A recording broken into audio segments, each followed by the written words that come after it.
प्रिय प्रशिक्षणार्थियों, अब जो मेरा वही है समावेशी विद्यालय बनाना, ये विषय के अंतर्गत जो मेरा प्रकरण अब चल रहा है 27वां शिक्षा का अधिकार, ये सन 2009 शिक्षा का अधिकार सन 2009 आरटी ही, जिसको राइट टू एजुकेशन एक्ट सन 2009 कहा गया है।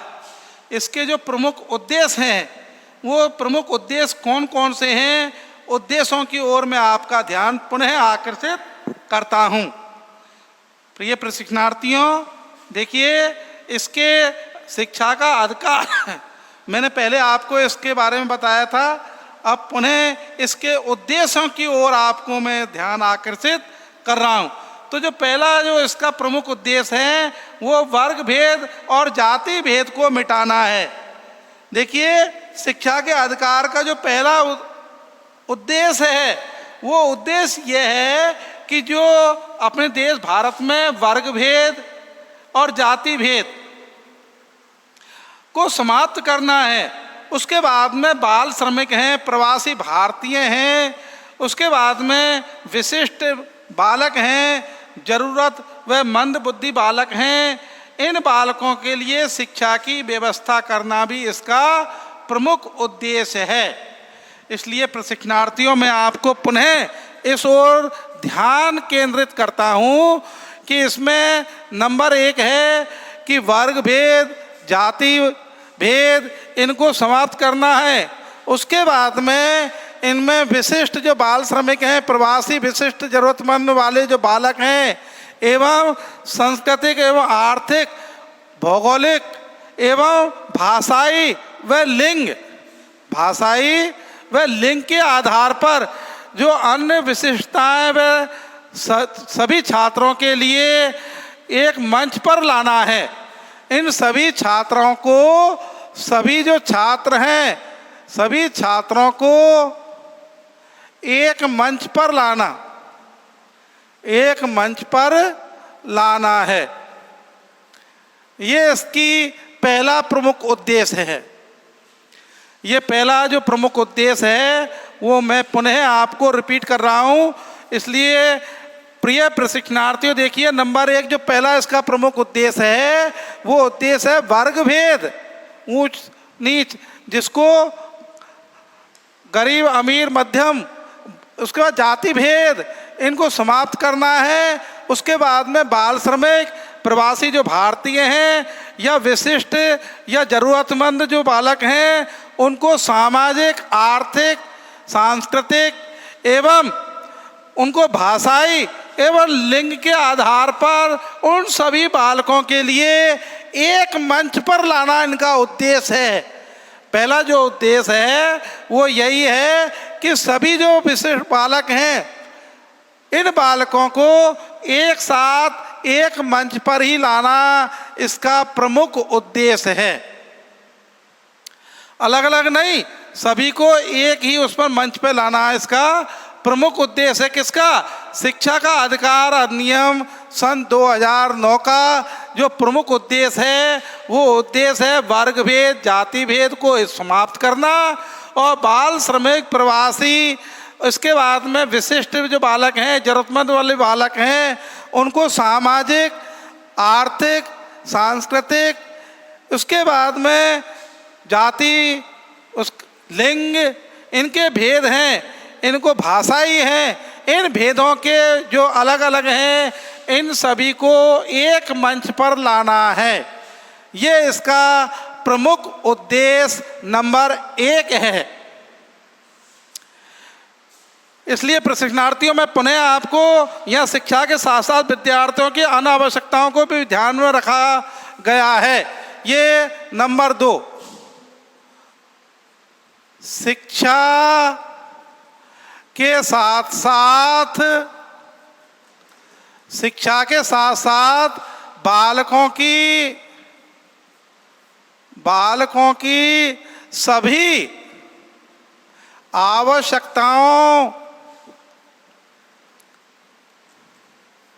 आवश्यकताओं को ध्यान में रखा गया है।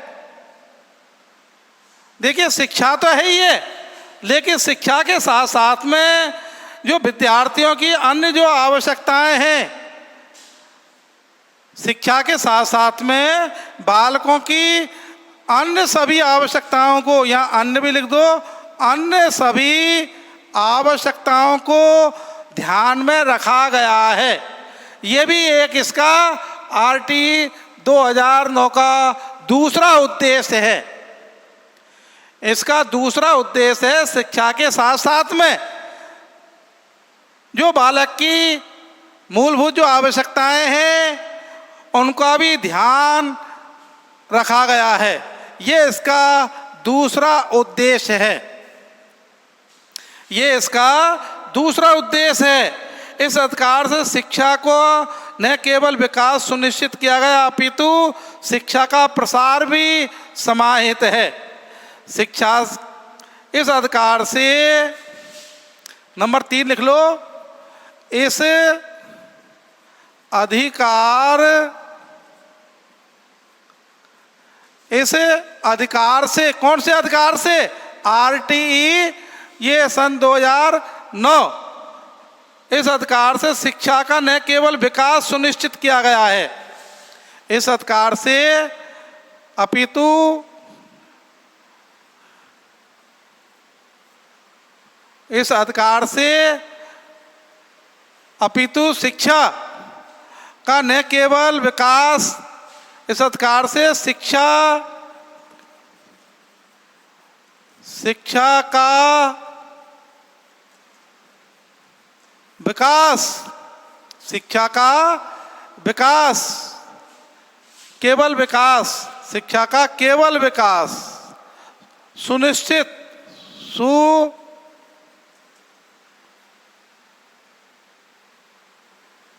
सुनिश्चित किया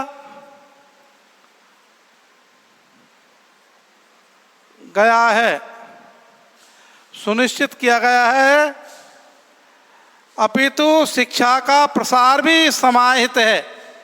अपितु शिक्षा का प्रसार भी समाहित है। किसमें? इसमें जो ये अधिकार है, कौन सा? शिक्षा का अधिकार सन 2009। इसमें अधिकार से शिक्षा का जो विकास सुनिश्चित किया गया है, शिक्षा का विकास तो सुनिश्चित किया गया ही है, लेकिन अपितु इसमें शिक्षा का प्रसार भी इसी के अंदर सम्मिलित किया गया है। उसको भी शिक्षा का प्रसार हो, शिक्षा का अधिक से अधिक देश में प्रसार हो और अधिक से अधिक बालक शिक्षित हों और शिक्षा का अधिक से अधिक लाभ उठाएं, वो इसका ये उद्देश्य है। ये प्रमुख जो उद्देश्य हैं वो इस प्रकार हैं। इसके बाद में भी इसमें कुछ बताया गया है कि यहाँ बालकों का अधिक से अधिक सरकार का, राज्य सरकारों का, इनका, भामाशाहों का, इन सभी का सहयोग लेकर के शिक्षा का अधिक से अधिक विकास किया जाए, प्रचार प्रसार किया जाए और इसको क्रियान्वित किया जाए। ये इसी अधिकार के तहत है। अब इसका जो मुख्य प्रावधान क्या है, तो प्रावधान के बारे में मैं आपको इस ओर ले चलता हूँ। इसका जो प्रावधान है वो, इसका मुख्य प्रावधान अब आता है, ये तो उद्देश्य हो गए, अब आता है इसका, किसका? इस अधिकार का, इस अधिकार का मुख्य प्रावधान। इसका मुख्य प्रावधान अब आता है। इसका जो मुख्य प्रावधान है वो किस प्रकार से है? शिक्षा का जो अधिकार है, इसका जो मुख्य प्रावधान है वो किस प्रकार है? तो प्रिय प्रशिक्षणार्थियों, पुनः मैं आपका ध्यान आकर्षित कर रहा हूँ कि 6 से 14 वर्ष तक के हर बच्चे के लिए उसके नज़दीक, बालक के नज़दीक विद्यालयों की ऐसी स्थापना करना, प्राथमिक शिक्षा अनिवार्य हो और निःशुल्क करवाना। उस बालक के नज़दीक प्राथमिक शिक्षा अनिवार्य रूप से उपलब्ध करवाना और अंतर्गत बच्चों को अनिवार्य रूप से विद्यालय में प्रवेश दिलाना और उसकी प्रारंभिक शिक्षा को पूरी करना। कक्षा 1 से 5 तक, 6 से 14 वर्ष तक के जो बालक हैं उनके लिए अनिवार्य रूप से उसके नज़दीक, उस बालक के नज़दीक विद्यालय में उसको शिक्षा करवाना एवं उसको शिक्षित करना और प्रारंभिक शिक्षा को पूरा करना। 1 से 5 तक वो बालक बीच में विद्यालय न छोड़े, ऐसा प्रावधान करना। और उसको, इसका मुख्य प्रावधान ये है कि प्राथमिक स्तर पर सभी बालकों के लिए उस बालक के नज़दीक प्राथमिक शिक्षा की व्यवस्था करके और प्राथमिक शिक्षा को पूर्ण करवाना, ये इसका पहला मुख्य प्रावधान है। इस हेतु नंबर 2 बता रहा हूँ मैं आपको वैसे मौखिक रूप से कि इस हेतु बालक से किसी प्रकार का शुल्क नहीं लिया जाए। मैंने अभी बताया आपको। दूसरा हुआ निःशुल्क। दूसरा क्या हुआ? निःशुल्क। इससे बालक को किसी भी प्रकार का कोई शुल्क नहीं लिया जाए, निःशुल्क व्यवस्था हो, चाहे कैसे भी हो, लेकिन निःशुल्क व्यवस्था होनी चाहिए, फ्री। यदि कोई बालक 6 वर्ष से अधिक उम्र का है और वो विद्यालय नहीं जा पाता तो उसके लिए भी शिक्षा की उसकी उम्र के अनुसार कक्षा में प्रवेश दिया जाए। मान लो एक बालक ऐसा है जो 6 वर्ष तक कहीं विद्यालय नहीं गया। नंबर 3 क्या है इसी में बता देता हूँ। एक बालक 6 वर्ष तक वो कहीं भी नहीं गया है, किसी भी विद्यालय में पढ़ने नहीं गया है, लेकिन बाद में उसकी इच्छा पढ़ने की होती है, तो उस बालक के लिए किसी भी प्रकार उसके उम्र का उचित कक्षा में प्रवेश दिया जाए। उम्र के हिसाब से कक्षा चाहे 2 हो, 3 हो, 1 हो, जैसी उसकी उम्र व योग्यता है या उसकी रुचि है उसके अनुसार उसको प्रवेश देना, ये इसकी दूसरा मुख्य प्रावधान है, प्रवेश देना। मान लो कोई बालक ऐसा है 6 वर्ष तक तो वो किसी भी विद्यालय में कहीं भी नहीं गया, लेकिन 6 वर्ष के बाद में उसकी इच्छा होती है कि मैं शिक्षा प्राप्त करूं और शिक्षा प्राप्त करने के लिए कहीं किसी विद्यालय में प्रवेश लूं, तो उसके लिए मना नहीं कर सकते। उसकी ऐसी व्यवस्था की जाए उसके उम्र के अनुसार, जिससे कि बालक उस कक्षा में पढ़ करके और अपना अध्ययन कर सके, वो बालक शिक्षा से पुनः जुड़ सके।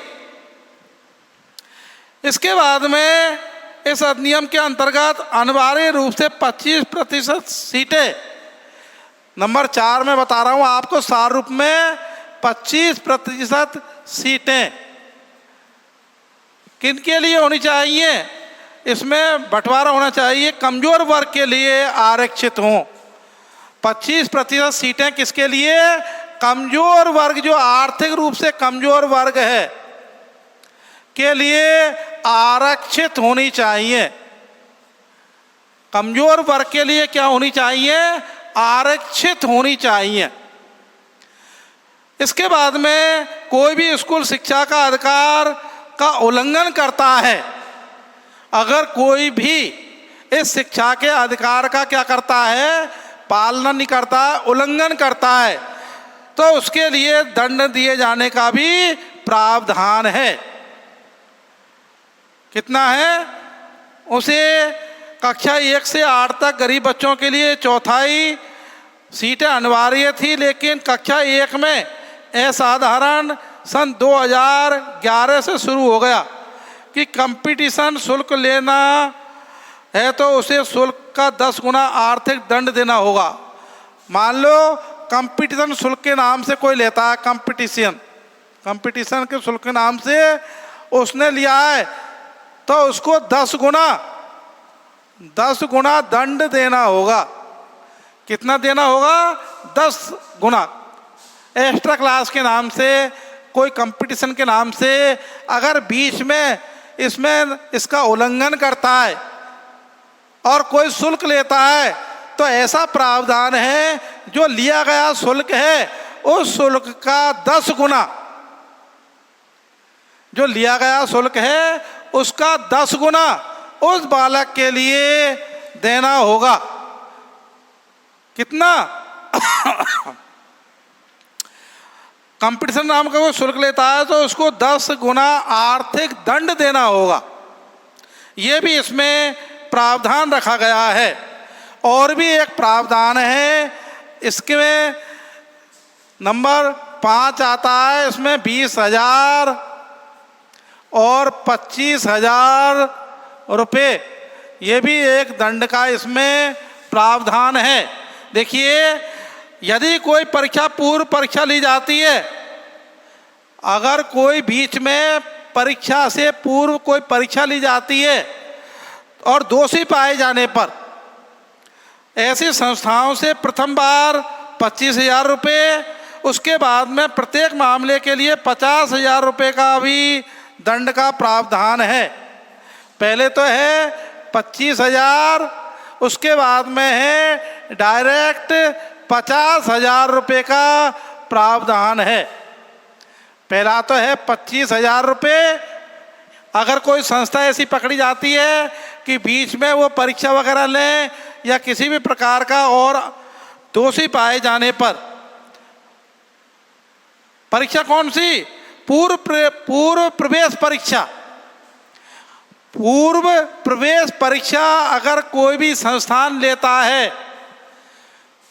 पूर्व प्रवेश परीक्षा अगर कोई संस्थान लेता है और वो इसका दोषी पाया जाता है, तो उस संस्थान के लिए प्रथम बार 25,000 रुपये, और अगर कोई किसी प्रकार के और कोई मामले हैं तो उसमें 50,000 रुपये तक का दंड का प्रावधान रखा गया है। किसके तहत? शिक्षा के अधिकार सन 2009 के तहत। शिक्षा के अधिकार सन 2009 के तहत एक प्रावधान रखा गया है। अगर कोई भी संस्थान पूर्व परीक्षा, प्रवेश पूर्व परीक्षा आयोजित करता है, कोई भी परीक्षा तो होती है बाद में, लेकिन पूर्व प्रवेश परीक्षा लेता है और ऐसा संस्थान कोई दोषी पाया जाता है, तो उस संस्थान के लिए प्रथम बार शुरुआत में 25,000 रुपये का अर्थदंड देना होगा। और पुनः और दोबारा पकड़ा जाता है किसी प्रकार की और कमियां हैं, उन कमियों के लिए उस संस्थान को 50,000 रुपये तक दंड देना होगा, आर्थिक दंड। ये भी इसके तहत मुख्य प्रावधान है। बच्चों को निःशुल्क अनिवार्य शिक्षा देने के अधिकार का अनुश्रवण एवं संरक्षण या शिकायतों की जो सुनवाई है वो बाल अधिकारों के संरक्षण हेतु की जाती है। बाल अधिकारों के संरक्षण हेतु, बाल अधिकारों के संरक्षण हेतु की जाती है। और ये कब की जाती है? इनमें राज्य बाल आयोग द्वारा और कार्रवाई की जाएगी जिन्हें नागरिक न्यायालयों के अधिकार प्राप्त होंगे, उन्हें नागरिकों के अधिकार प्राप्त होंगे और बाल न्यायालयों के द्वारा उनकी सुनवाई की जाएगी। प्रिय प्रशिक्षणार्थियों, पुनः मैं आपका ध्यान आकर्षित करता हूं कि इसमें कई ऐसे मुख्य प्रावधान हैं। उन प्रावधानों की ओर आपको ले चलता हूं। पहला है प्राथमिक स्तर तक 6 से और 14 वर्ष तक के प्रत्येक बालक के लिए अनिवार्य शिक्षा, निःशुल्क शिक्षा की व्यवस्था की जाए। दूसरा है इसमें निःशुल्क शिक्षा है अनिवार्य, उसके बाद में एक 6 वर्ष तक का बालक अगर कहीं शिक्षा से जुड़ा हुआ नहीं है 6 वर्ष तक, और 6 वर्ष के पश्चात वो बालक शिक्षा से जुड़ना चाहता है, तो उसको उसके आयु के स्तर के अनुसार उस बालक को कक्षा में प्रवेश दिया जाए। मना नहीं कर सकते, उस बालक के लिए अनिवार्य रूप से प्रवेश दिया जाए।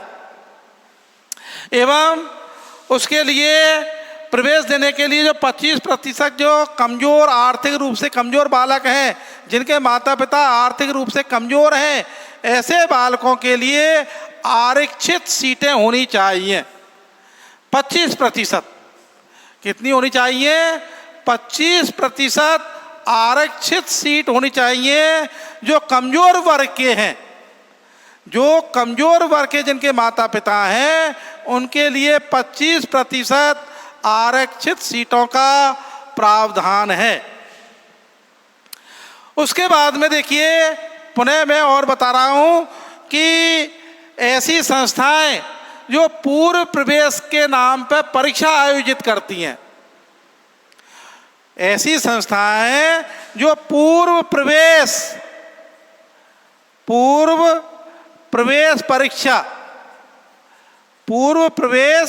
परीक्षा अगर आयोजित करती हैं, तो उन संस्थाओं के लिए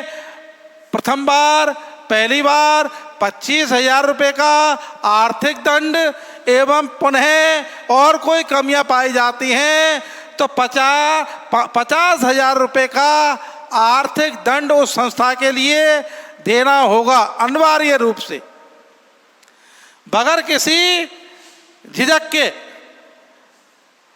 उसके लिए अनिवार्य रूप से ऐसी व्यवस्था करनी होगी, इसमें किसी भी प्रकार की कोई कोताही नहीं है। अगला है इसमें ही कि बच्चों को निःशुल्क एवं अनिवार्य शिक्षा देने का जो अनुश्रवण है एवं संरक्षण है, उनकी जो शिकायतें हैं उनकी सुनवाई है, वो बाल अधिकारों के संरक्षण हेतु राष्ट्रीय एवं राज्य बाल आयोग द्वारा कार्रवाई की जाएगी।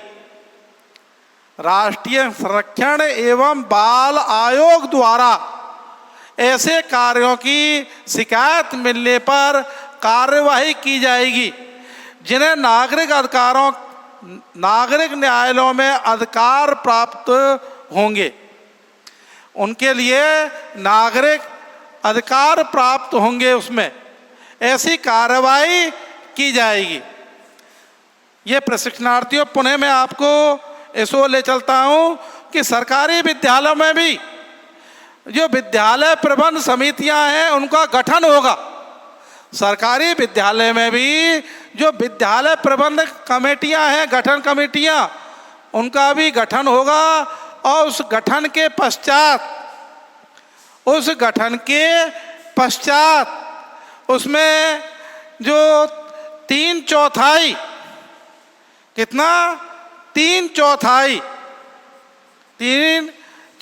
भाग ये सदस्य शिक्षारत विद्यार्थियों के अभिभावक एवं संरक्षक होंगे।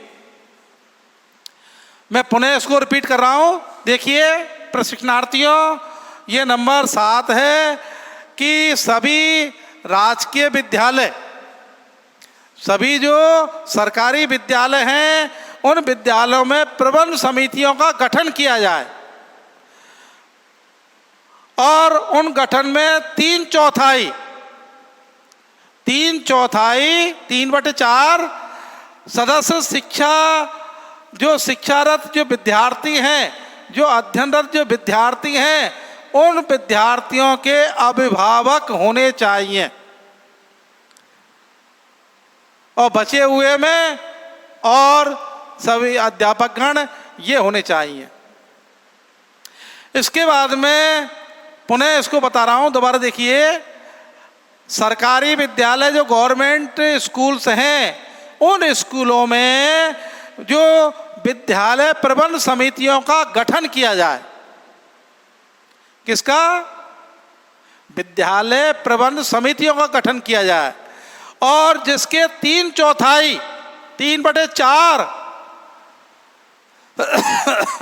सदस्य जो अध्ययनरत जो विद्यार्थी हैं, जो शिक्षार्थी पढ़ रहे हैं, उनके अभिभावकों में से होने चाहिए। अभिभावक या संरक्षक होने चाहिए 3/4 भाग में, और बचे हुए भाग में अध्यापक गण हो सकते हैं और प्रतिष्ठित नागरिक हो सकते हैं और प्रतिष्ठित अधिकारी भी हो सकते हैं। इसके बाद में और बता रहा हूं आपको, ये मैं आपको मुख्य प्रावधान बता रहा हूं। किसके मुख्य प्रावधान है ये प्रावधान है शिक्षा का अधिकार सन 2009 के तहत। शिक्षा का अधिकार सन 2009 के तहत मैं आपको अवगत करवा रहा हूं। अब आता है अगला, बिना मान्यता प्राप्त जो स्कूल चलाने वाले संरक्षक जो संचालक हैं उनके लिए 10,000 रुपये का प्रावधान है। ये नंबर 8 समझ लो। जो बिना मान्यता स्कूल के संचालक अगर पाए जाते हैं तो 10,000 रुपये दंड का प्रावधान है। एक बार में ही उसको 10,000 रुपये प्रतिदिन के हिसाब से अथवा 1,00,000 रुपये अर्थदंड लिया जाएगा। 10,000 रुपये प्रतिदिन, जितने दिन उन्होंने संचालन किया है, और या 1,00,000 रुपये 1,00,000 रुपये अर्थदंड इसके तहत देना होगा। पुनः सुनिए, ये बालकों के इतना नहीं है, ये उनके लिए हैं जो विद्यालय बिना मान्यता के चल रहे प्राइवेट स्कूल्स और जो फर्जी हैं एक तरह के, किसी भी प्रकार की उनके पास में न रजिस्ट्रेशन है और न मान्यता है, और केवल वो ऐसे विद्यालय हैं जो एक दूसरे अटैचमेंट के द्वारा चलते हैं। तो उनके लिए उनके जो संचालक हैं जो विद्यालय चला रहे हैं उनके लिए 10,000 रुपये प्रतिदिन के हिसाब से एवं 1,00,000 रुपये उनको अर्थदंड लिया जाएगा। ऐसे उनसे अगर पकड़े जाते हैं तो उनसे 10,000 रुपये प्रतिदिन के हिसाब से दंड देना होगा, और या फिर उनके लिए 1,00,000 रुपये अर्थदंड देने का प्रावधान है। उसमें किसी भी प्रकार का कोई कोताही नहीं है। ये मैं आपका इसका जो प्रमुख प्रावधान है वो बताया है। तो इसमें मैंने करीब 7 पॉइंट आपको अवगत करवाए हैं। तो इनमें आप देख सकते हैं। मैं पुनः आपको एक बार फिर इसकी ओर ले चलता हूँ। जो शिक्षा का अधिकार है सन 2009, जिसको RTE कहते हैं, राइट टू एजुकेशन एक्ट, जिसको RTE कहते हैं, राइट टू एजुकेशन एक्ट, जिसको 2009 सन 2009 कहा गया है। इसमें इसके जो प्रमुख उद्देश्य हैं वो उद्देश्य हैं, पुनः मैं आपका ध्यान आकर्षित करता हूं कि वर्ग भेद, जाति भेद, लिंग भेद एवं उन बालकों के लिए जो बाल श्रमिक हैं, प्रवासी भारतीय हैं, विशिष्ट बालक हैं, जरूरतमंद बालक हैं एवं ऐसे बालक जो समाज से वंचित हैं, जिनको सांस्कृतिक, आर्थिक एवं सामाजिक स्थिति से वंचित किया गया है, उन बालकों के लिए उनके भेदभाव को मिटा करके सभी बालकों को एक मंच पर लाना है। सभी बालकों के लिए एक मंच पर लाना है। ये इसका पहला प्रमुख उद्देश्य है। किसका? इस शिक्षा के अधिकार सन 2009 का। उसके बाद में दूसरा है, शिक्षा के साथ साथ में बालकों की जो अन्य सभी आवश्यकता है उनका भी ध्यान रखा जाना चाहिए। ये भी एक ऐसा इसमें प्रावधान है। प्रिय प्रशिक्षणार्थियों, पुनः मैं आपको शिक्षा के साथ साथ में बालकों की जो अन्य सभी आवश्यकता को ध्यान में रखा गया है और उन बालकों को ध्यान में रख करके इस नंबर 3 है, इस अधिकार से शिक्षा का विकास सुनिश्चित किया गया है। इस अधिकार से जो शिक्षा का विकास है वो सुनिश्चित किया गया है और इसके बाद में भी अपितु शिक्षा का प्रसार भी इसमें सम्मिलित है। इसमें शिक्षा का प्रसार भी क्या है, सम्मिलित किया गया है। और शिक्षा के प्रसार के साथ साथ में भी इसका जो इसकी कंपटीशन संबंधी या किसी भी प्रकार के इसमें प्रावधान जो बताए गए हैं, मुख्य रूप से जो उद्देश्य हैं RTE जो शिक्षा के अधिकार है RTE, इसमें मुख्य रूप से ये 3 उद्देश्य हैं वो इस प्रकार थे। अब आता है इसी में ही कि इसका मुख्य प्रावधान क्या है।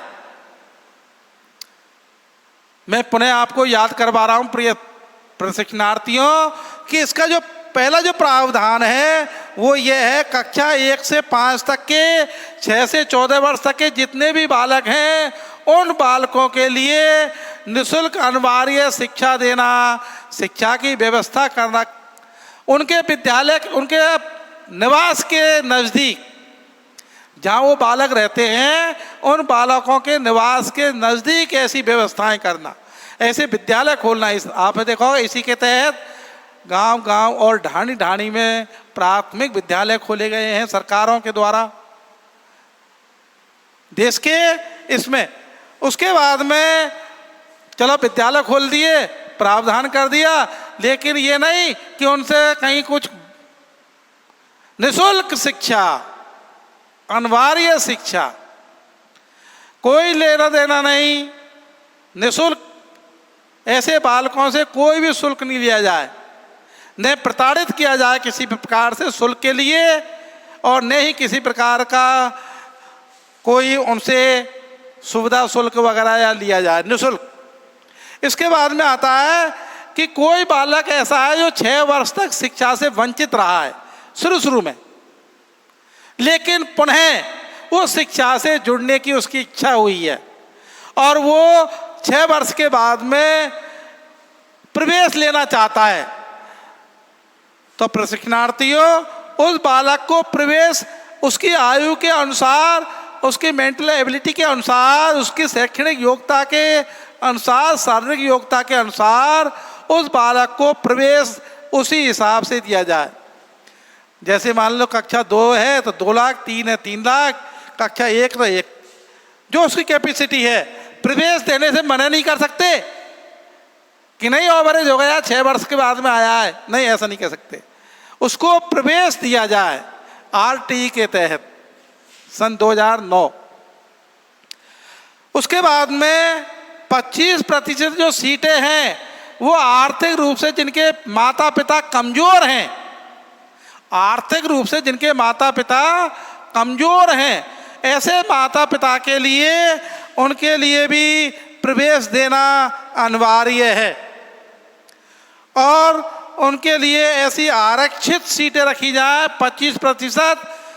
वो आर्थिक रूप से जो कमजोर माता पिता हैं उन्हीं के लिए आरक्षित की जाए। उसके बाद में ऐसा प्रावधान है, यदि कोई संस्थान, कोई विद्यालय, स्कूल कोई ऐसी प्रवेश पूर्व परीक्षा आयोजित करता है, प्रवेश पूर्व परीक्षा आयोजित करता है, तो उसका प्रावधान यह है कि 25,000 रुपये का उसको अर्थदंड देना होगा अगर वो दोषी पाया जाता है, और भी कोई कमी निकलती है पुनः वो पाया जाता है तो उसको 50,000 रुपये अर्थदंड देना होगा। और इनकी जो सुनवाई है वो जो बाल अधिकार संरक्षण है उसके तहत होती है। बाल अधिकार जो संरक्षण है उसके तहत इनकी सुनवाई होती है। अगर कोई बालक अगर कंपटीशन के नाम से, एक्स्ट्रा क्लास के नाम से कोई शुल्क लेता है तो लिया हुआ जो शुल्क है उसका 10 गुना अर्थदंड देना होगा। आर्थिक दंड देना होगा 10 गुना। अगर मान लो किसी बालक से 1,000 रुपये ले लिए तो उसको 10,000 रुपये दंड देना होगा। इसके बाद में 3/4 जो भाग है वो कमजोर वर्ग के लिए, इनके लिए जो सरकारी विद्यालयों में ऐसी प्रबंध कमेटियां बनाई जाएं, प्रबंध समितियां बनाई जाएं, उन समितियों में 3/4 वो अभिभावक या संरक्षण होने चाहिए जिनके बालक अध्ययनरत हैं, और बचे हुए भाग में शिक्षाविद, अधिकारी, गुरुजन या शिक्षक ले सकते हैं। इसके बाद में अंतिम जो इसके मुख्य प्रावधान है, बिना मान्यता प्राप्त जो विद्यालय हैं उनके संचालक अगर पकड़े जाते हैं तो उनके लिए 10,000 रुपये प्रतिदिन के हिसाब से पेनल्टी, आर्थिक दंड, या एक साथ 1 लाख रुपए का आर्थिक दंड देना होगा। उनके लिए 10,000 रुपये प्रतिदिन के हिसाब से या फिर एक साथ 1 लाख रुपए अर्थदंड देना होगा ऐसे बालकों के लिए। संचालकों के लिए, बालकों के लिए नहीं, संचालकों के लिए। ऐसे बालक यहाँ पकड़े गए हैं, वहाँ अवैध रूप से बिना मान्यता प्राप्त ऐसे विद्यालय चल रहे हैं, उन विद्यालयों की रोकथाम के लिए RTE शिक्षा का अधिकार सन 2009 के तहत बिना मान्यता प्राप्त जो विद्यालय चल रहे हैं उनको संचालकों को 10,000 रुपये प्रतिदिन के हिसाब से एवं प्रतिदिन और एक साथ 1 लाख रुपए अर्थदंड देना होगा। अब इसके बाद में शिक्षा का अधिकार ये 2010 इसको भी जो लागू किया है, इसमें विकलांग बच्चों के लिए भी निःशुल्क और अनिवार्य शिक्षा का जो प्रावधान किया गया है। अब विकलांग हैं, इनके लिए मैं आपको कल बतलाऊंगा। इसके लिए बहुत बहुत धन्यवाद।